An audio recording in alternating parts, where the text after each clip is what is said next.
അസ്സലാമു അലൈക്കും. ഈ വീഡിയോ കാണുന്ന ആരെങ്കിലും ഇങ്ങനെ ചിന്തിക്കാറുണ്ടോ? അല്ലെങ്കിൽ പറയാറുണ്ടോ, ഞാൻ അല്ലാഹുവിന് വേണ്ടി രാവും പകലും എത്ര സുജൂദ് ചെയ്തു, ഞാൻ എത്ര നോമ്പെടുക്കുന്നുണ്ട്, ഞാൻ എത്ര കരഞ്ഞു പ്രാർത്ഥിക്കുന്നു, ഞാൻ അല്ലാഹുവിന് ഇഷ്ടമില്ലാത്ത ഒരു തെറ്റുപോലും ചെയ്യുന്നില്ല, എന്നിട്ടും എന്താണ് റബ്ബ് എനിക്ക് മാത്രം ഉത്തരം നൽകാത്തത്? എൻ്റെ പ്രാർത്ഥന അവിടുന്ന് കേൾക്കുന്നില്ലേ? എൻ്റെ കണ്ണുനീർ അവിടുന്ന് കാണുന്നില്ലേ? വല്ലപ്പോഴും മാത്രം നിസ്കരിക്കുന്ന, നോമ്പെടുക്കുന്ന, എപ്പോഴും തെറ്റ് മാത്രം ചെയ്തുകൊണ്ടിരിക്കുന്ന ആ അഹങ്കാരികളുടെ പ്രാർത്ഥന എത്ര പെട്ടെന്നാണ് അല്ലാഹു കേൾക്കുന്നത്.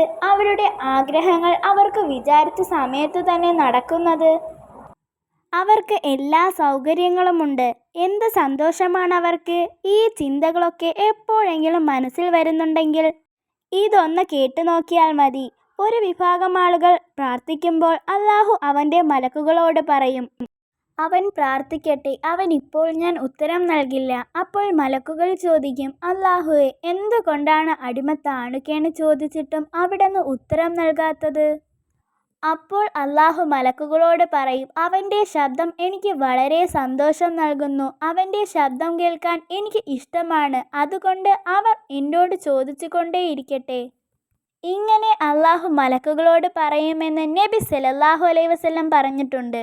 അല്ലാഹുവിന് ഇഷ്ടമില്ലാത്ത, അല്ലാഹുവിൽ വിശ്വസിക്കാത്തൊരു മനുഷ്യൻ, അല്ലെങ്കിൽ അല്ലാഹുവിൽ വിശ്വസിക്കുന്നുണ്ട് പക്ഷേ അനുസരിക്കാത്തൊരു മനുഷ്യൻ പ്രാർത്ഥിക്കുമ്പോൾ അല്ലാഹു മലക്കുകളോട് പറയും, അവൻ ചോദിക്കുന്ന കാര്യം എത്രയും പെട്ടെന്ന് നടത്തിക്കൊടുക്കുക. മലക്കുകൾ അത്ഭുതപ്പെട്ടുകൊണ്ട് അല്ലാഹുവിനോട് ചോദിക്കും, അല്ലാഹുവേ, നിന്റെ സത്യവിശ്വാസികൾ നിന്റെ അരികെ കരങ്ങൾ ഉയർത്തി ചോദിച്ചപ്പോൾ അവിടുന്ന് വീണ്ടും വീണ്ടും ദുആ ചെയ്യാൻ പറഞ്ഞു. പക്ഷേ ഇപ്പോൾ അവിടുന്ന് ഇഷ്ടമില്ലാത്ത മനുഷ്യൻ്റെ കൈ നീട്ടിയപ്പോൾ പെട്ടെന്ന് അവരുടെ ആഗ്രഹം സഫലീകരണത്തിന് വേണ്ടി അവിടുന്ന് ഞങ്ങളോട് ആജ്ഞാപിക്കുന്നു. ഇതിൻ്റെ കാരണം എന്താണ് റബ്ബേ? അപ്പോൾ അല്ലാഹു മലക്കുകളോട് പറയുന്നു, അവൻ്റെ ശബ്ദം എനിക്ക് അരോചകമാണ്, അവൻ്റെ ശബ്ദം കേൾക്കാൻ ഞാൻ ഇഷ്ടപ്പെടുന്നില്ല, അതുകൊണ്ടാണ് അവൻ്റെ ആഗ്രഹം നടത്തിക്കൊടുക്കണമെന്ന് ഞാൻ തിടുക്കത്തിൽ പറഞ്ഞത്. ഇപ്പോൾ എല്ലാവർക്കും മനസ്സിലായില്ലേ എന്തുകൊണ്ടാണ് നമ്മുടെ പ്രാർത്ഥനയ്ക്ക് ഉത്തരം കിട്ടാത്തതെന്ന്? പ്രാർത്ഥനയ്ക്ക് ഉത്തരം താമസിക്കുന്തോറും നമ്മൾ സന്തോഷിക്കുകയാണ് വേണ്ടത്. കാരണം നമ്മുടെ ശബ്ദം കേൾക്കാൻ അല്ലാഹുവിന് ഒരുപാട് ഇഷ്ടമാണ്. പിന്നെ ഒരു സന്തോഷ വാർത്ത കൂടിയുണ്ട്. നമ്മുടെ പ്രാർത്ഥനയ്ക്ക് ഉത്തരം എത്ര താമസിക്കുന്നോ അത്ര നല്ലതാണ്. കാരണം നമ്മൾ ആഗ്രഹിക്കുന്നതിനേക്കാൾ കൂടുതൽ നമുക്ക് ലഭിക്കും. ഇനി ആരും നമ്മുടെ പ്രാർത്ഥന അല്ലാഹു കേൾക്കുന്നില്ല, കാണുന്നില്ല എന്ന് വിഷമിക്കരുത്. നമ്മുടെ കാര്യങ്ങളൊക്കെ അല്ലാഹുവിനോട് ചോദിച്ചുകൊണ്ടിരിക്കുക. ഇൻഷാ അല്ലാഹ് തീർച്ചയായും നമുക്കുള്ള ഉത്തരം ലഭിക്കും. അല്ലാഹു ക്ഷമയുള്ളവരുടെ കൂടെയാണ്. അല്ലയോ സത്യവിശ്വാസികളെ, നിങ്ങൾ സഹായത്തെ തേടുക.